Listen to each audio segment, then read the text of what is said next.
Hello Miners and welcome back. It's about that time of year again. We have an upcoming B&R announcement, and I want to take a minute to kind of go over the current state of Legacy format, share my thoughts, opinions, predictions, and hopes for how this announcement is going to go. So let's just dive right into it and take a look at the Legacy format. So before we dive into the numbers here and what the metagame looks like, I want to kind of level set some expectations here and kind of go over how the most recent ban and restrict announcement back in March turned out. We did see the ban of Troll and Khazad-dûm, which I said I think would be a good ban to nerf the Reanimator deck that was running around and at the top of the format without outright killing either the tempo or the combo half of the deck. And we did see some initial decrease in the play rate of that particular deck. However, it has kind of popped back up to the top of the meta, which we'll go into in a moment, and it didn't do quite as much damage to that archetype as I was hoping it would. That being said, it did nerf it a little bit, and we'll get into why it was able to come back and be the top of the meta again here in a moment.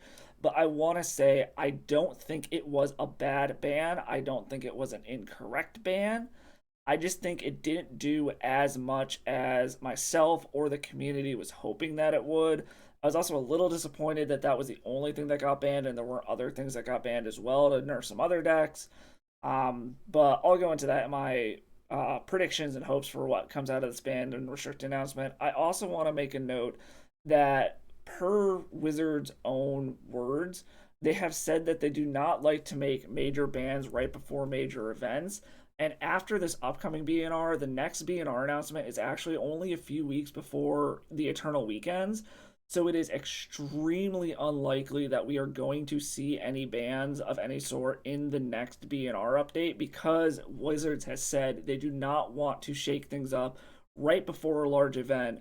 And Eternal Weekend is Legacy's largest event of the year. It's really the only event that Wizards actually supports, so they would be going against their own philosophy and their own stated words if they were to make a major change at that. So that puts some extra pressure on this particular BNR to get things right because this is likely the last BNR that is really going to change anything for the rest of the year for Legacy. So with all of that in mind, let's dig into these numbers, dig into the cards, the decks, my thoughts, predictions, and what I would like to see happen in this upcoming BNR announcement. So let's dive into the numbers. Let's look at what the Legacy metagame currently looks like at the time of this recording before the June BNR announcement. So at the moment, the meta honestly doesn't look super changed from how it was before the March BNR. Um, the top of the meta is still the Dimir Reanimator deck, a whole bunch of tempo variants. Oops Alt Spells is still way up there. Some Stompy, and then various forms of combo decks. So overall, the meta itself honestly doesn't look too different than it did, other than there is an even more pronounced dominance of blue-based tempo decks just completely smashing the format. So I've heard some arguments about, oh, well, you shouldn't lump all the tempo decks together. They're different decks. Oh, combo's 50% of the meta. Well, I think that's a little disingenuous to lump all combo together the way that I'm lumping all tempo together. When you look at combo, yes, if you look at just the combo macro archetype, there is a lot of it, but within that, you have multiple different styles of combo that all execute their game plans differently. You've got spell based combo, you've got permanent based combo, you've got creature based combo, you're using artifacts, you're using show and tell, you're using storm. Each of these combo decks individually doesn't have a huge presence in the meta, and each combo deck has a different way of executing the combo and different ways to interact with your opponent for your opponent to interact with you. Whereas the tempo decks all basically do the same thing, all interact the same way, and all have virtually the same game plan outside of the small Reanimator package inside the Dimir Reanimator tempo deck. So I want to say that just up front, that is why I lump all of the blue-based tempo together into one category, but do not lump all of the combo together into one category. That said, even looking at these numbers, if you lump all of the tempo strategies together, so I'm talking Dimir Reanimator, Dimir Tempo, Is It Tempo, just on the front of the Goldfish page, you're looking at roughly 30-ish% of the meta being blue based tempo. And then if you look at the combo decks that are on the top of this page, you're looking at maybe 12 to 15% of all of them combined. Um, so even if you do try to lump them all together, if you want to be super generous and even throw in like your Cephalid Breakfast as a combo deck, which most of them are more going toward like mid-rangey value decks with Nadu now, you can probably bump that up to just shy at 20%. But even then, you're still talking about if you lump all of the combo together, it is still a smaller percentage than all of the tempo decks together at the moment. So I think that argument that's like, oh well, half of the meta is combo is a bit disingenuous, even if you just look at the numbers, and that's why I will lump all of tempo together and not all of combo together. But that being said, the top of the meta is very much tempo, combo, and then you've got Mono Red Stompy just kind of doing its thing. It's always at the top of the meta in some form or another, but it's really the only standout outside of those two main macro archetypes here. But within the combo realm, you actually have quite a bit of diversity if you look at all of this. Yes, you've got Oops All spells, which a lot of people in the format hate. You see a lot of the major content creators saying this deck needs to be nuked out of the format. We'll get to my opinions on that in a moment. But you've also got Painter, you've got Sneak and Show, you've got Mystic Forge combo, Cephalid Breakfast. Unfortunately, I don't really see any Storm up at the top of the meta at this point, but even within the combo realm, you've got four distinct styles of combo within the top 10 decks of the Legacy metagame, according to the MTG Goldfish page. You've also got four tempo decks in the top with Dimir Reanimator, Dimir Tempo, Izzet Delver as literally the top three decks of the meta at this point.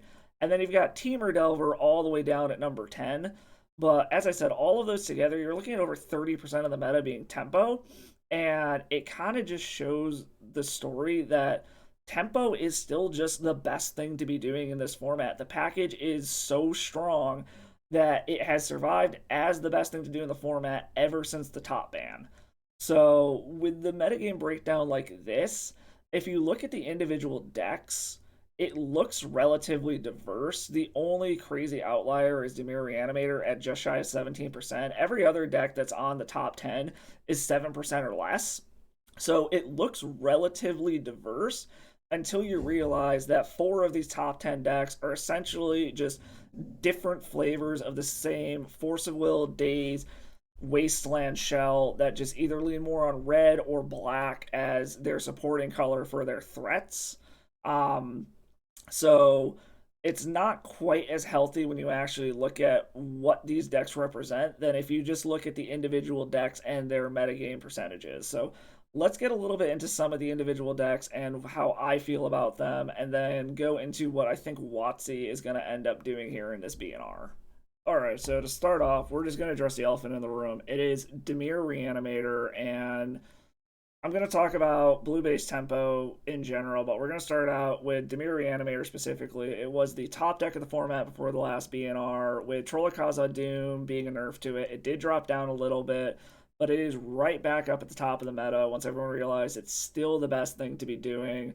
And you're seeing a lot of people say that something from this deck needs to go. It's just too good, it's too resilient, too consistent, and it needs to be knocked down a significant peg. I was hoping that Trollakaza Doom would be enough to bring it back into line. It did nerf the deck a bit. It gave it less free reanimation targets. It made it so that it's a little bit wonkier dealing with its mana now that it doesn't have land cycling that you can get off of a wasteland. So it did nerf the deck. It just did not do nearly enough to knock it down into power level with the rest of the format. And this might be a bit of a controversial opinion here, but I do not consider Dimir Reanimator to be a combo deck. It is a tempo deck that happens to have a very small combo package as an oops, I win button when it is needed. The main game plan of the deck is to play the tempo shell, to be able to daze, wasteland your opponent, stick a small threat like a Tameo or a Goyf, protect that, and then when the coast is clear, or if you see your opponent has no way to interact with it, then you can just be like, okay, I'm going to end the game now with an Entomb Reanimate. a lot of the discourse I'm seeing around this deck is saying that it is the Reanimator side of the package that puts it over the line. If you look at the rest of the top of the meta, I don't think that's the case. You still see both Dimir and Is It Delver as the next two top decks. It's clear that it is the tempo side of this deck, which is so powerful, and is what's actually propping up the very small Reanimator package. If the Reanimator package itself was the problem, we would be seeing true Reanimator decks at the top of the format, and they're just nowhere to be seen right now. So, with that in mind, I feel that we need to hit something out of the tempo side of this deck to be able to truly nerf it, to bring tempo in general back into line with the rest of the format. Some people are thinking it's Entomb or Reanimate needs to go, that they are too efficient at what they do. Specifically, a lot of calls for Entomb because it enables such a small reanimation package to be able to fit into the tempo shell. But if we ban Entomb, we're going to start seeing true Reanimator decks basically just fall off the face of the earth here. They're clunky enough as it is. They need that Entomb effect to be able to do what they want to do consistently. And the fact that these Dimir Reanimator tempo decks are able to just execute their tempo game plan and can completely disregard the reanimation package. And a lot of times in post board games, they'll just board the reanimation package out to try to blank your graveyard hate. That it's further evidence that it is the tempo side of this deck that is the problem and is propping it up. And you don't hear people complain as much about just being tempoed out of the game. You hear them complaining about the big flashy, like, oh, okay, I just died to Atraxa or Archon or something coming into play. But what is allowing this to happen consistently and consistently protected is that tempo side of the deck. So, how do we hit the tempo side of the deck without outright killing tempo in general? I'm really not sure because tempo just has so many tools and is so efficient. And we've seen time and time again that we have consistently banned multiple cards out of tempo decks, such as Expressive Iteration, Dreadhorde Arcanist, Renin 6, stuff like that, and it still just keeps bouncing back up to the top of the meta. So we need to honestly hit one of its foundational pillars to truly be able to knock it down and bring it into line. So what do you want to do in that case? I mean, if you're looking at a tempo deck, your pillars are Force of Will, Daze, Wasteland, Brainstorm. I don't think we need to hit Brainstorm. I've heard some people say that we should. It's too efficient of a card draw and selection spell. I do not believe that at all. It will also basically shut down any kind of blue brews from being able to work properly because they're going to lose their best card selection spell. I've heard some arguments for maybe Wasteland needs to go so that the tempo strategies can't attack the mana bases of opposing decks. And I don't think that's good either. I think mana destruction and mana denial is a perfectly healthy thing in Legacy and is something that should be available to us. Outside of these Delver decks, the land destruction doesn't seem to be much of an issue. So I don't think that's a good hit either. We cannot get rid of Force of Will. We absolutely need free counter effects such as Force of Will and Force of Negation to be able to police the unfair stuff in the format. If we don't have those turn zero free counters, the format will devolve into just straight up turn one combo decks racing each other. So I feel like we do need that safety stop and that police in the format, which leaves the target that I think should be hit is probably Daze. I've gone back and forth on it a lot over the years. Over the past year or so, I think I finally fell firmly into the camp of I think Daze needs to go. These tempo decks already have enough free interaction in the form of Force of Will and Force of Negation if they need it, that those can act as your turn zero stopgaps to be able to battle the combo decks. What Daze is really doing is either protecting super unfair stuff in the form of like cephalid breakfast combo, or it's allowing you to keep your opponent so off balance between Daze and Wasteland and being able to tap out every turn and still have free interactive protection that your opponent can never catch up to what the tempo decks are doing, and allows them to be able to just jam pack their entire deck with efficient stuff, tap out every single turn basically, and still be able to stop the opponent from executing their game plan. I am a little iffy on this just because I do feel, as I mentioned, we need free interaction to be able to police the degenerate turn one combo decks. but I feel like having it at the cost of just bouncing a land, which isn't really a cost in these super low to the ground decks that have a CMC honestly of like 1.5, that we could realistically see Days leave the format and the control and tempo decks would still have enough interaction in the form of the forces or holding up stuff like Spell Pierce going forward, so they actually have to hold up mana to be able to interact with the opponent, that they could meaningfully nerf these decks, bring them in line with the rest of the format, and not just outright kill them, because it's not taking away their only form of interaction. It's just taking away their most efficient for their game plan. So they can still have their free interaction with their forces, but yes, they're going to go down a card. It's a real cost. The bouncing a land really isn't a huge cost. There are also situations where that's a benefit because you can replay it if you're low on lands, or if someone tries to like wasteland it in response to something, you can daze, bounce the land that they're targeting, and save it. I think daze is just too efficient and effective in the styles of deck that are taking advantage of it. So I'm gonna say from these tempo style decks, I think daze is probably what really needs to go to be able to bring them in power or bring them in line power wise with the rest of the format. Um, we might see with days going away that the Dimir Reanimator deck either goes more all in on the combo side of it and turns into like blue black sneak and show Reanimator, and Dimir Tempo is more of its own thing and it splits off into two decks because you can't use your days to be able to stop your opponent from force of willing your entomb on their end step or something like that when you only have one mana. It makes it so that they actually have to have force blue card, or they have to wait until they have enough mana to be able to pay with like a spell pierce or something like that. So I think it's a meaningful way to nerf the Dimir Reanimator deck specifically, but also bring a lot of these other tempo decks into line, making them actually have to think about how much mana they have, make them hold up resources instead of just being all basically free interaction between dazes and forces, and give other decks a way to actually be able to catch up with these decks after their fast starts, getting you off some mana, give you a chance to rebuild your mana after they've kind of done their initial onslaught on you. That being said, any of the other cards that are kind of floating around as ideas that I've seen people talking about, like maybe getting rid of some of the threats, I don't think the threats themselves in these tempo decks are the problem. I mean, you've got Delver, you've got DRC, you've got Nethergoyf. I think these are all fine cards threat wise. Even Barrowgoyf, which is a giant pain in the ass to play against, it still costs 3 mana. And if you're not in a stompy deck, you're still waiting until turn 3 to drop it most of the time, anyways. And there are ways to interact with it. I don't think it's the threats. We constantly see the threats in these decks changing. There are times where these Delver strategies don't even play Delver.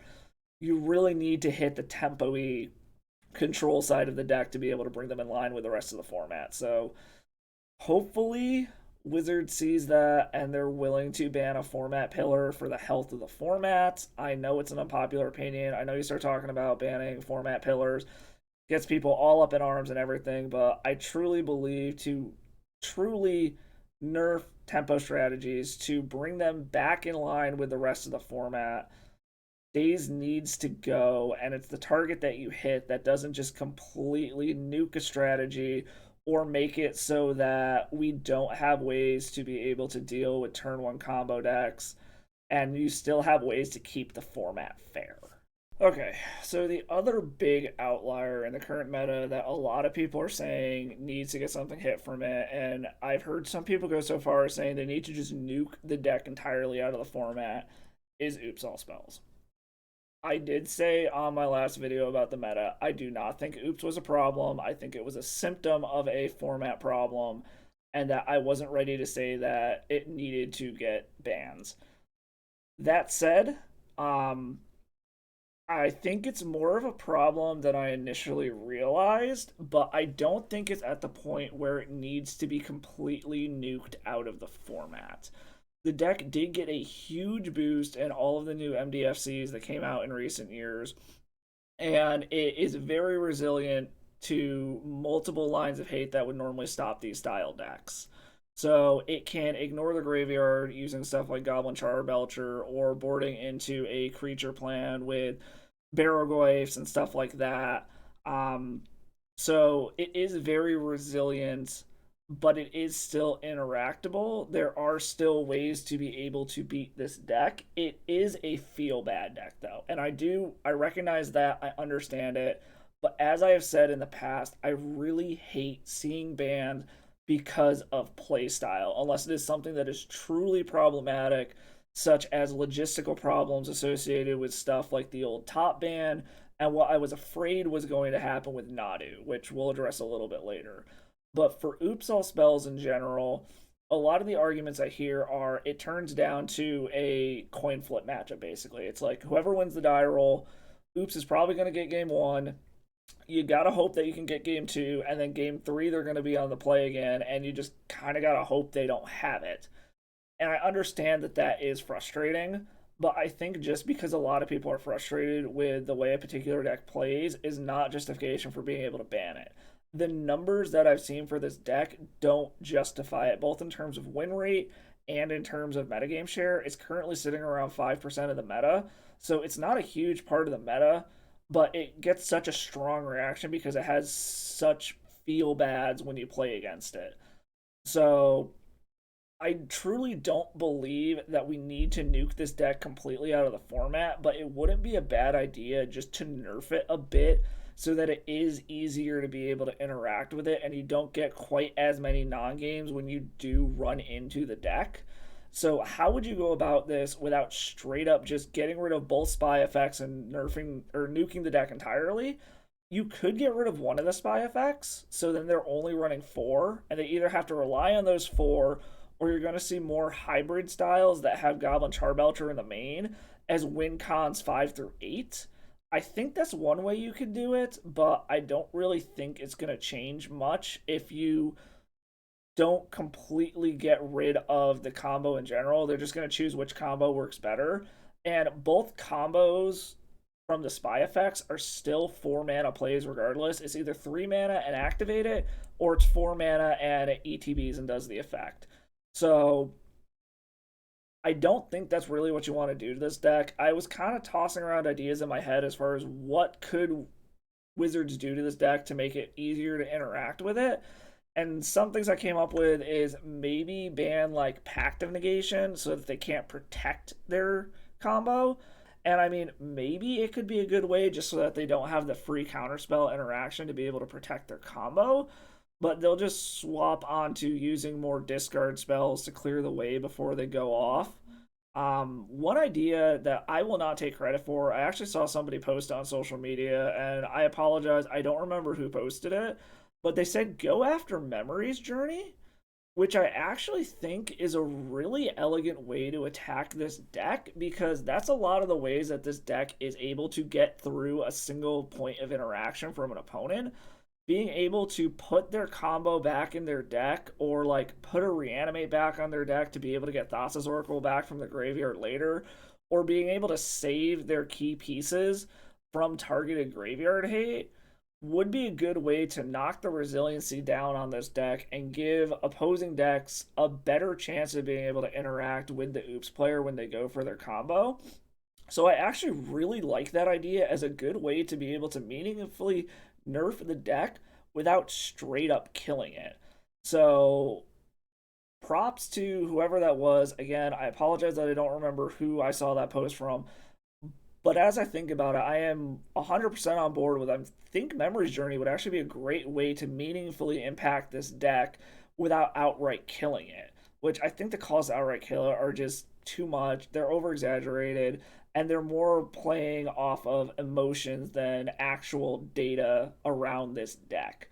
So I'm gonna say my vote is if they see that Oops needs to be hit due to community sentiment, I think Memory's Journey is a really good way to meaningfully nerf the deck, give targeted graveyard interaction a chance to be able to fight it, and give more decks ways to be able to interact after the combo has happened to be able to stop them from rebuilding and reassembling at the next turn. So that's my opinion on Oops. I know it's kind of not a popular one with all the calls to just nuke it right out of the format, but I think that's a solution WotC should go with when it comes to Oops All Spells. So looking at the rest of the meta outside of those decks, While there is a very strong presence of combo, as I said before, within the combo macro archetype, the individual decks are pretty varied, and the way that they execute their combos are varied. We have spell based combo, we have creature based combo, we have artifact based combo, and all of these decks execute their game plan differently and are able to be interacted with differently. So while a lot of combo style decks are out there, no individual deck has an egregious meta share percentage or an egregious win rate from what I can find. And they're all distinctly different decks, even if they all fit within the combo macro archetype. So, despite the fact that there is a lot of combo, I think the top of the meta is fairly diverse in terms of the decks that you're going to wind up against. You've also still got Mono Red Stompy kicking around the top of the meta. It always is. It's just a strong, aggressive deck that is always going to have a place somewhere near the top of the meta. It has eaten some bans itself. But overall, the rest of the meta outside of those problematic ones that I just talked about actually looks pretty good overall from a number standpoint.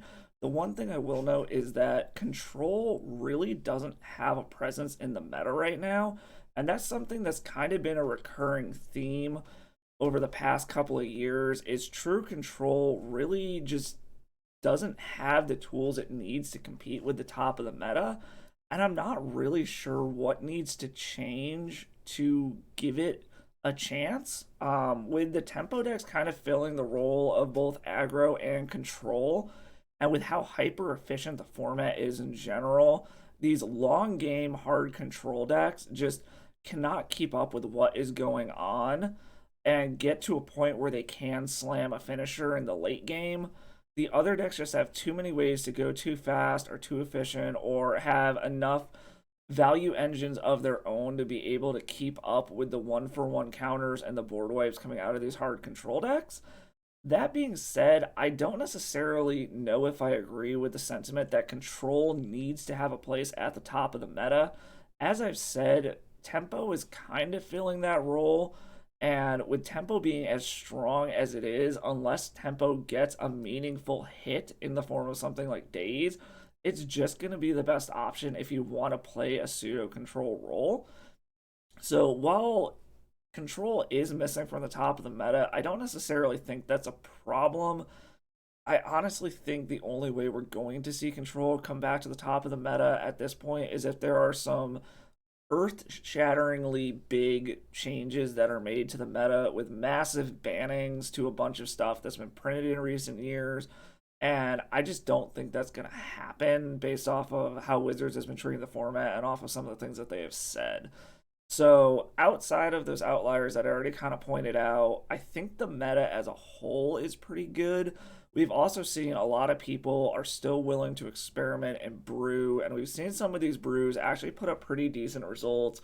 We're seeing new cards entering the meta, bumping up archetypes that are kind of like tier 2, tier 3 fringe kind of stuff, like with the help of Sidecat Cub, some of the new Final Fantasy cards that are going to be released by the time you see this are going to slot into some things. I've seen a lot of hype around like Tifa specifically being able to go into some of these like Cradle Control Landfall decks. I've seen some people throwing around the idea of throwing it into Infect as a secondary win con. So I think the meta outside of the glaringly obvious problems with the tempo and potentially oops is actually looking pretty decent despite a lot of people complaining about the prevalence of combo in general, which, as I said before, I feel is a bit overstated. So now I want to take a minute to talk about a couple of individual cards that I feel should be on the watch list and that I've mentioned before as being potentially problematic. I'm going to start off with Nadu Winged Wisdom. I had previously said I wanted to see this card banned. I am very unhappy with the play patterns that this card enables, and I voiced my concerns about potential logistical problems due to the way that the card works and the decks that play it. I'm happy to see that it's not causing the problems that I was afraid it would, and it's not seeing egregious play rates at this point like it did in Modern. I am still concerned though if the format changes to the point where playing like Nadu Breakfast or Nadu Midrange becomes the best thing to do in the format, that we will see those logistical problems. So I still think this card is borderline. It's not presenting the problems that I was afraid it would yet. But if the meta does shift due to bannings or new printings or what have you, I am concerned that it still could present those problems. I think I'm going to recall my call to have it banned right now and say just keep it on a watch list as a hey, this could be a problem in the future if the metagame shifts to a point where it's the best thing to do. But for now, I am willing to say I don't think we need to ban it yet. I think there are other issues we need to address first, but this card definitely needs to be on a watch list. Next, I want to talk about Kosux Command. I called for a ban for this card. I still think it should be banned. It's not problematic at the moment, but it is just an egregiously designed card, and it gives, in my opinion, too much resiliency to the decks that are running it. Traditionally, it's being run in a lot of artifact combo decks that would normally just be completely shut down by a Null Rod, but this, in conjunction with Glaring Fleshraker, just allow those decks to kind of ignore the artifact hate and just be able to burn you out regardless and just keep their chain going by having non-artifact mana to ramp with. Like I said before, it just spits in the face of the color pie. It does basically every color's role in colorless. So while it's not really a problem number wise, and the decks that are running it aren't super prevalent, I think the card itself was just a mistake. I think it should be banned. I don't think the card should exist, but the numbers don't necessarily support my stance on that. I would not be mad to see that card go, and I would like to see it go, but I understand if it's not on a lot of people's radar or if Wizards doesn't really do anything about it. So, while I think it should be banned, I won't be upset if Wizards just kind of ignores it because the numbers don't support it at the moment. The next two cards I want to just bring some attention to. I'm going to kind of talk about in tangent because they interact with each other. A lot of people think that the One Ring and Orcish Bowmasters are both cards that should not be in Legacy. I do not agree with that standpoint. Well, yes, the One Ring is a absolutely insane card advantage engine, and the protection it gives you is insane, and you can link them together. The decks that are mostly taking advantage of it are your Stompy decks, which, as of right now, the only Stompy deck at the top of the meta is Mono Red Stompy. You do see it in the artifact control or the artifact combo decks that are running around as well, but there's enough ways to be able to hate on the One Ring in the form of Null Rod, Collector Oof, and Orcish Bowmasters that I don't think it's a problem. There's enough counterplay to it that I think we have the tools to be able to interact with it in a meaningful way. Additionally, I've heard people saying that since Frog got banned, we're seeing an increase in Orcish Bowmasters, and Orcish Bowmasters is too much. This has been a card that's been on my watch list for a while as well, but it is good hate for the One Ring. The One Ring only gives you one turn of protection, so Orcish Bowmaster can punish it on subsequent turns. And it's a nice little counterplay for black decks to be able to interact with the One Ring because black typically doesn't have good ways to remove artifacts or deal with them outside of using something like a Null Rod or splashing other colors for like Collector Oof or something.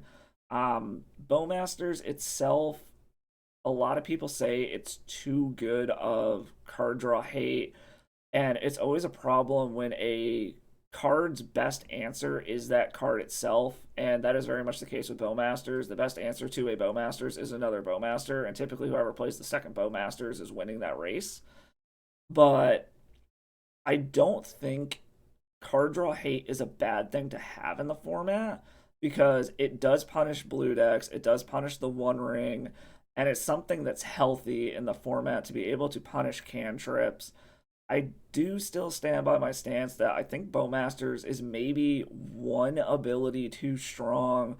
I really like the idea of getting rid of the ETB and having it just be a trigger on draws instead. But obviously, we are not errating cards in paper that way. So I think Bowmasters and the One Ring are fine in the Legacy format at the moment. I think they both deserve a spot on the watch list, but I don't think we're really at a position where we need either one of those banned at the moment. And then finally, for problematic cards, this isn't really a one card thing here, but it's a rules change that by the time you see this should be in effect because Final Fantasy is dropped by the time you're seeing this. With the change to the way that sagas work with Blood Moon style effects and the interaction that people are talking about with Blood Moon and Harbinger of the Seas, along with Urza's saga, basically, if you don't know what happens with this new interaction, is those style effects are no longer going to destroy Urza's saga. They're basically just going to lock Urza's saga at whatever chapter it's at. So if it got to chapter 2 and can create constructs, it's going to stick around forever to be able to just create an endless stream of constructs. I've seen quite a few people freaking out about this, thinking it's going to be overpowered. You're going to see a whole bunch of Moon Saga decks running around, and that it's going to lead to Saga being banned. I was a little worried about it at first myself, but after kind of thinking it through, the chances of you getting multiple sagas to level 2 and then dropping a Blood Moon is probably not going to happen. You're probably going to be able to do it with one. And this interaction kind of already exists in a slightly more convoluted way using Thespian Stage along with Urza Saga. And yes, while an endless stream of saga tokens is very hard to deal with, it is something that can be dealt with and is something that can be interacted with. The one strike against this that I can believe leading to possibly having Urza Saga banned is the fact that Blood Moon and Harbinger of the Seas also shut down Wasteland, which is the best way to deal with a saga. But I think the interaction is so narrow and is going to be honestly kind of difficult to set up consistently because you need to time your Blood Moon and your Saga interactions perfectly while still dealing with whatever your opponent's doing, and you still need to dodge Wasteland before the moon comes down. You need to have the moon not be countered or interacted with. I don't think it's going to be the problem that some people are saying it is. So I do not think we are at a point where we need to be looking at Urza's Saga being banned yet due to this rule change. Admittedly, part of this is also me being a bit selfish because my paper deck heavily revolves around Urza Saga, and if it gets banned, I honestly think my paper deck might get banned out of existence as well. But just kind of thinking about it ever since they announced they were going to do this, I really don't think it's going to be the problem that people are saying it will be. But time will tell, so we'll see. I don't think we need to ban Urza Saga yet. I think the calls are preemptive and the worry is overinflated, but only time will tell. So we'll see how this rules change, interacts with the format, and if it actually does become a problem. Now I'm going to wrap this up with what do I think Wizards is going to do. So to start off, Wizards has basically already said that they are not going to take the crazy heavy-handed approach to Legacy that they did with Modern. They've already said, like, don't expect more than one unban a year in Legacy. If you're lucky, you're not going to see a bunch of stuff come off the ban list like we saw with Modern. And Legacy still very much seems to kind of be a back burner format for them. As I mentioned at the beginning of this video as well, Wizards has said that they are not going to do major meta changing actions right before a major event. So after this BNR, the next one is right before Eternal Weekend.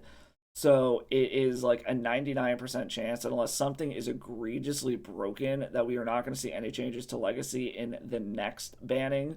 So this is really kind of the big one for our format at this point. Whatever happens in the coming weeks is basically going to be what Legacy is going to look like for the rest of the year.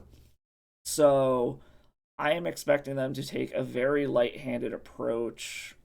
I honestly think what we're probably going to see, if we see any changes at all, is they're going to probably ban something out of the Dimir Reanimator deck, and I have a feeling they're probably going to go after something like Entomb, which I personally don't agree with, but that's kind of the general community consensus at this point, and they have said they are listening to the community when it comes to their decisions with bannings. Hopefully, they look at the format as a whole and see that as the tempo side of those decks that is the true issue and not the Reanimator side. Because if they ban Entomb, all the Reanimator decks are basically just going to disappear for the most part, I believe. So I really don't want to see them do that, but I feel like that's probably the most likely thing they're going to do. I do not think they're going to touch Days. They do not like touching format pillars. I've heard the argument that they won't touch Entomb either because it's a format pillar, but there actually was a time where Entomb was banned. It was made legal again before I ever started playing the format, and it has been around for a very long time, but it was not a pillar at the conception of the format, and it doesn't really fit pillar status by the other cards that they consider format pillars. So that makes Entomb more touchable than something like Daze, in my opinion, but maybe Wizards proves me wrong. I think more than likely we're going to see no changes. Um, but if they ban anything, I do think they're going to probably ban Entomb. I don't think they're going to touch anything else. They're probably going to say, like, Nadu is on the watch list, the One Ring is on the watch list, Orcish Bowmasters is on the watch list. But if they ban anything, I unfortunately think it's probably going to be Entomb. But we will see what they do. So that's my take on the Legacy format at the moment. Looking at the numbers, looking at the decks, my play experience with it, what I think should happen, what I think Wizards will do. We will see what happens with this upcoming BNR announcement. Will Legacy get any attention at all? If they do, what are they going to do? What does Wizards see as a problem? Are they really listening to the community when it comes to their decisions on bans, or are they strictly going off of their own data and their own opinions? Let me know what you all think in the comments, what you think of my opinions, what you think needs to go, what you think is going to happen. Overall, though, as I keep saying, this is a thriving format despite everything that WotC throws at it to kind of let it die. Our community loves this format. We are passionate. There are players. And I would love to see Wizards support Legacy the same way that it supports Modern and Standard and give us the events that we need. With Eternal Weekend coming up, it always sells out. It's a clear sign that this format is still alive and well, and that there is a passionate player base that wants to play this format. Huge shout out to the grassroots community that is supporting Eternal formats. Stuff like the NYSE Open, Buffalo Chicken Dip, Oklahoma Land Run, all of these grassroots Eternal event organizers that are keeping the paper scene alive so that us Eternal players have a way to still actually play this in paper and aren't 100% relegated to playing online. So thank you to all of those organizers and the grassroots movement supporting these formats. And I really just wish Wizards would take notice of that and start throwing its support behind the format as well. But in the end, thank you for everyone who took the time to watch this. I hope you enjoyed it. I hope you liked what I had to say.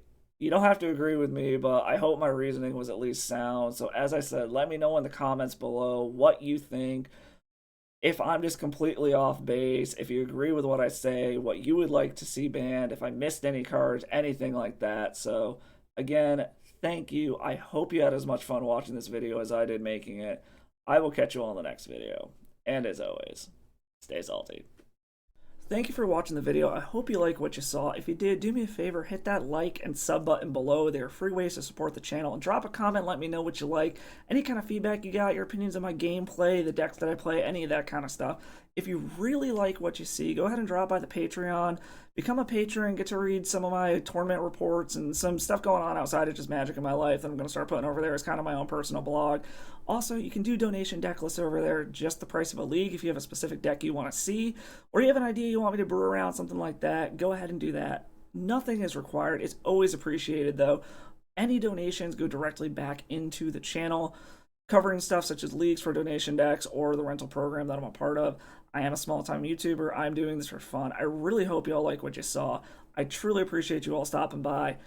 I will catch you all in the next video, and as always, stay salty.